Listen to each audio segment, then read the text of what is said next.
This is Spare Time Repair, and this is another cheap Sony turntable. I say another one because I looked at one of these in a previous video, and like that one, this model, PS LX295, was intended for use with a MIDI system.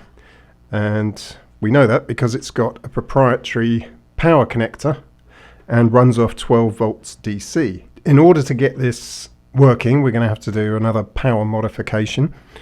But this has got more issues than that. First of all, it's missing its dust cover, but when I googled it to see if there were any available, all the eBay listings for this particular turntable showed it without the dust cover. I couldn't find a single example of one that still had it. So either they were incredibly fragile and broke, or they were easily lost. But this thing has other issues too. The tone arm doesn't want to move any further than this, and the cueing lever doesn't work at all. It's permanently in the up position, and it's also missing its 45 RPM adapter. Aside from that, it just has cosmetic issues with some sticky residue on here. But whichever way you look at it, this is a really cheap, nasty, mass-produced turntable. And so you could ask with some justification, why even bother trying to repair it? Why restore something that has basically no value? I just couldn't resist it. There's something about old turntables that I just really love. And so even though it's not going to sound great, it's not going to perform well, I just want to get it working again. I think it deserves a second chance. Other telltale signs that it's a very cheap model. The Sony logo is screen printed, which is quite unusual for them. They tend to have sort of 3D inset plastic logos in their products. And also there's no counterbalance option on the tone arm, there's no tracking adjustment. You can't adjust the position of the cartridge. It's just a very cheap generic stylus, which are still available, but I haven't ordered one because it does visually appear to be in reasonable condition. Of course, there's no way of knowing whether it's been used once or 1,000 times. But something that may have saved it is the fact that the tone arm is permanently in the raised position at the moment. At least it hasn't been sort of resting against the slip mat or anything. Now obviously I need to remove the bottom cover to see what's going on, but I don't want to put any weight on the tone arm, so I'm going to use these C-cell batteries as standoffs. I'm going to stick them to the corners using this white tack, and that will give me just enough height to sit this on the desk without putting any pressure on here. Let's remove the slip mat as well. It's actually surprisingly sturdy. Well, these 3 feet all lift off, but this one needs to be unscrewed.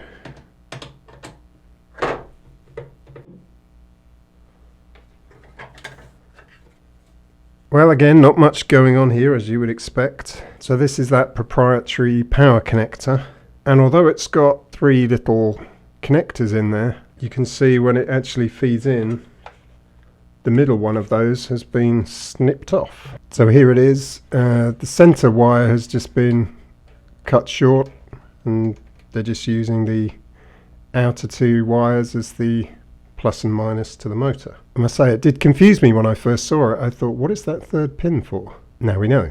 So here's the cueing lever, and we can see that it's just snapped off here,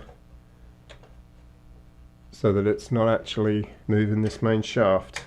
We have a Matsushita motor from December 1989. That's surprising to me. I assumed this was mid-90s. Might be hard to see, but there is a spring connected here which runs underneath. And there's a sort of non-centered circular cog here. So presumably you can use that to change the tracking force. Like if you crank that up to the right clockwise, that would presumably put more tension on that spring, but clearly that's set in the factory and is not meant to be user adjustable. So the first thing I'm going to do is repair this cueing arm, and it looks straightforward enough. Just remove this screw. Looks like I can bend this tab back carefully, then the arm pops out. I can just unhook this plastic part from the metal linkage. Oh, the whole thing comes out. It's a fairly clean break, so I think a drop of super glue will be fine, and I might melt the underside with the soldering iron afterwards just to hold it in place. Drop of accelerator on the other piece.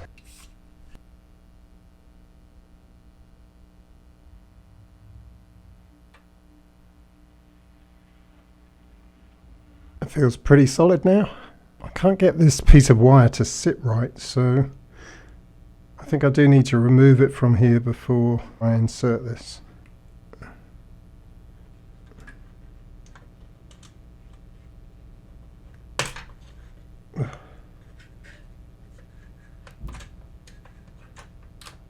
Okay, I think that's correct. But now my joint is broken. I think I'm going to have to reinforce this joint with a pin. This is the smallest drill bit I've got.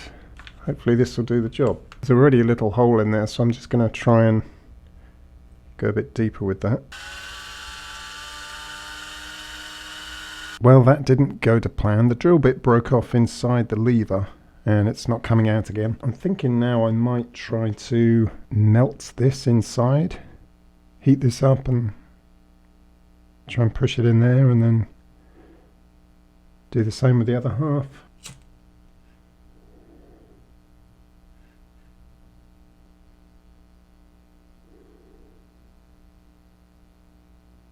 It didn't actually go in there very far, maybe because the broken drill bit is stopping it going in, but it feels quite solid. Just going to start it off using this slightly larger drill bit. Right, I think this is in the right position.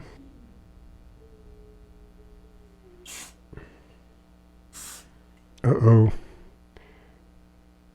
The activator is melting the plastic. Well, it didn't melt it too much, and the joint looks a lot stronger now. This globule of glue means that it's not actually sitting in its cradle anymore. So I just have to file it down a bit.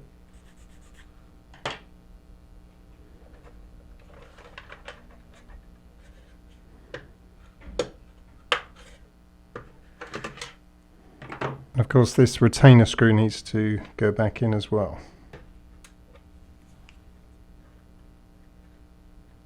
So I think we should now check the operation of the player. So I'm going to just remove this board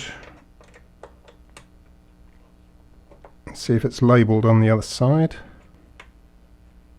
Yeah, so the bottom one is the positive. So I can cut off this plug.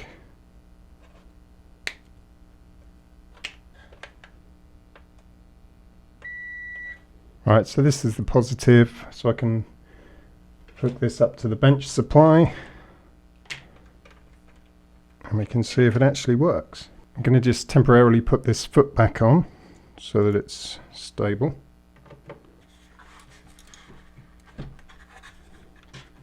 Yeah, this cueing arm is still not working. It's now in the down position and won't go up. It's possible I fitted that linkage arm wrongly. But anyway, let's carry on with the test.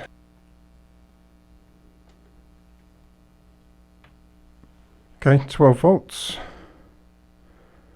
See if it does anything.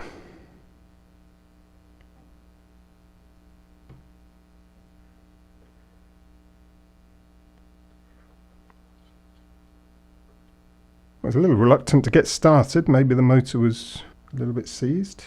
Will it return itself?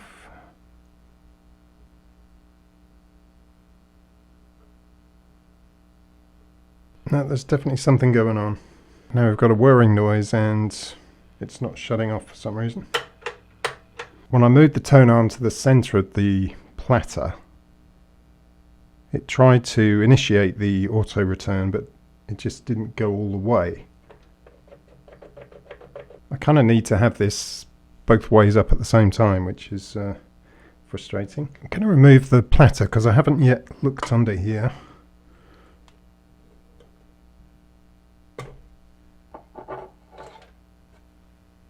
Belt still feels pretty good. Strangely, there's a place for a switch here to switch between 110 and 220 volts.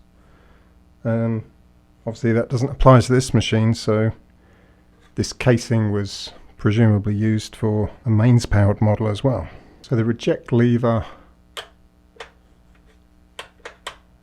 just flicks this arm out to move this. Well, I don't think there are any problems under here. Let's try again.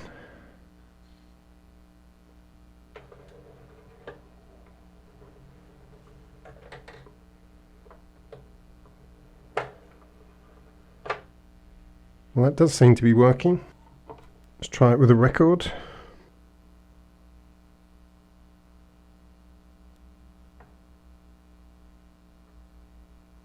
Yeah, something's still not right. Will it reject it with the button?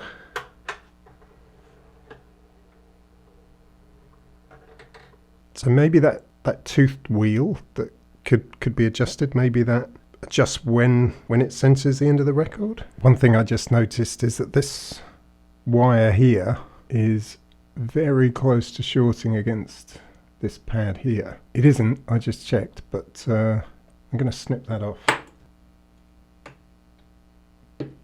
So I'm now thinking that maybe this piece of wire needs to be above this white arm rather than underneath it. I thought it went underneath it, and then when you moved the lever, it pushed it up, but I think it might be the other way around. Yeah, I just flipped it over and that makes a lot more sense. So in the up position, as it is now, it's holding it down, but when you move it forward, it allows it to go up. I mean, it can't at the moment because it's upside down and fighting gravity, but hopefully that'll cure it. Yes, that was the problem. So the tone arm is now in the up position, and I can lower the lever and drop it on the record. But we do still have the problem of it not returning when it reaches the end of the record. Would it do so if I push it a bit further? Yeah.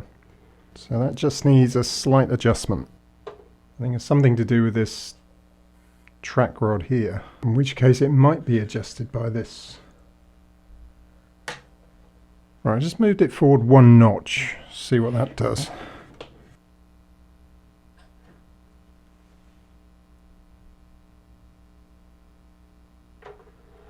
Yeah. Well, that seems to have done the trick. Let's try it once more for good measure.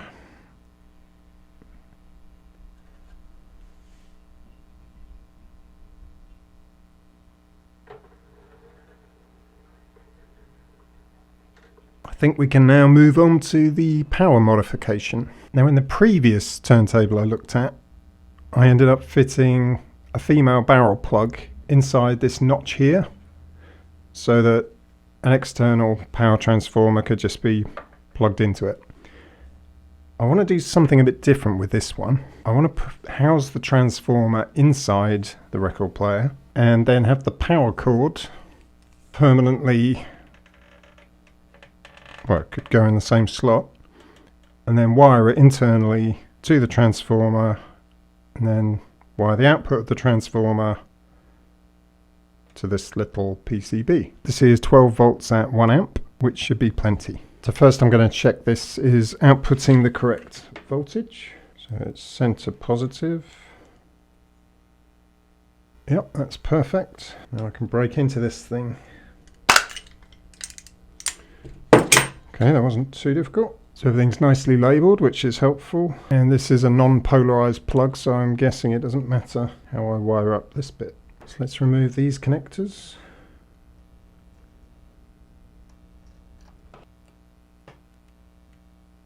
So where is the best location? What if we can reuse this blue LED? It'd be quite nice to have a power light indicator on the turntable somewhere, wouldn't it? Also need to remove the wires for the proprietary connector.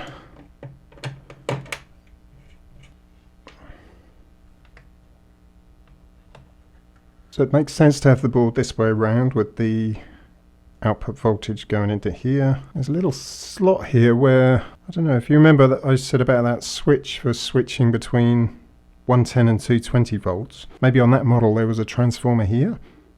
There's a little screw post for it. In fact, if I remove this screw post, I think it would sit in there quite nicely. So let's cut the end off this lead. Might as well go as close to the end of the plug as possible. And I'm just going to use a double-sided sticky pad.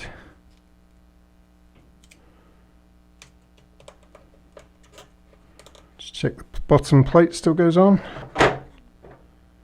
It does.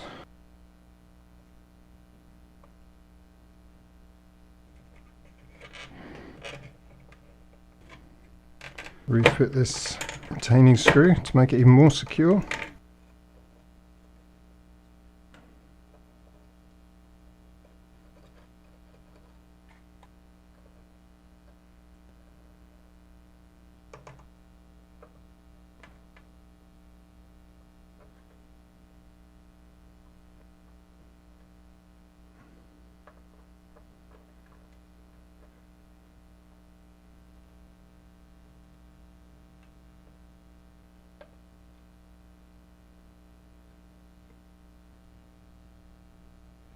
And as there are little holes in this board, I'm just going to feed it through from the back.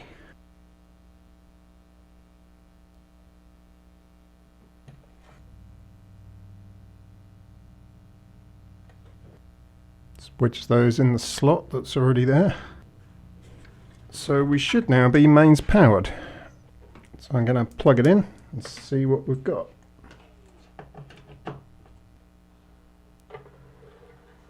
$33. 45.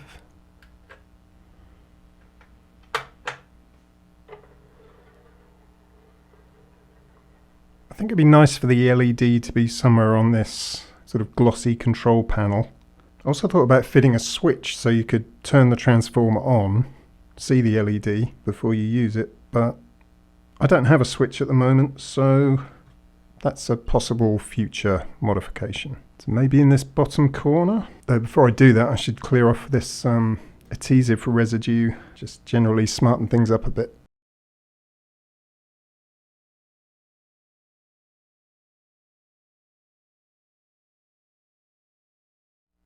Well, that all looks considerably better, and I've given the slip mat a good scrub as well. So now we can locate our LED. I was going to put it in this bottom corner, but on turning it over I noticed that there's a screw post there. So I think I'm going to have to put it in this top corner instead. So I've found a drill bit of the appropriate size. I'm just going to mask off the area so I don't get any breakout. So X marks the spot.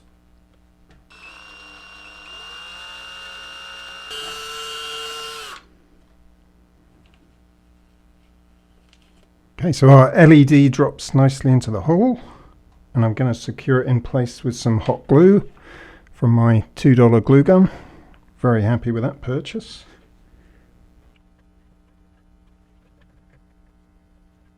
And then I'm going to route the cable around this side because I don't want it interfering with the tone arm mechanism, and solder it into our board here.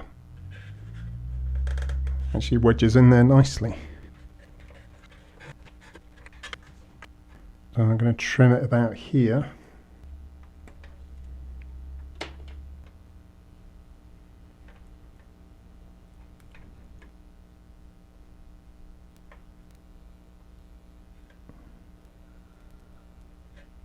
So I'm just going to feed it under here.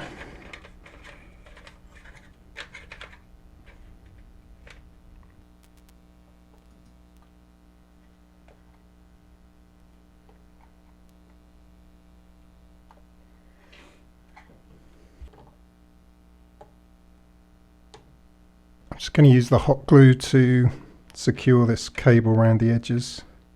I don't want it flapping around. Right, once that's dry, I think we're ready for final testing.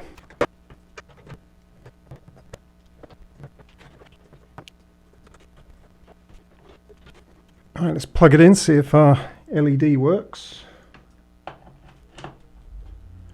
It does. Let's see how the speed is. Wow. It's basically spot on.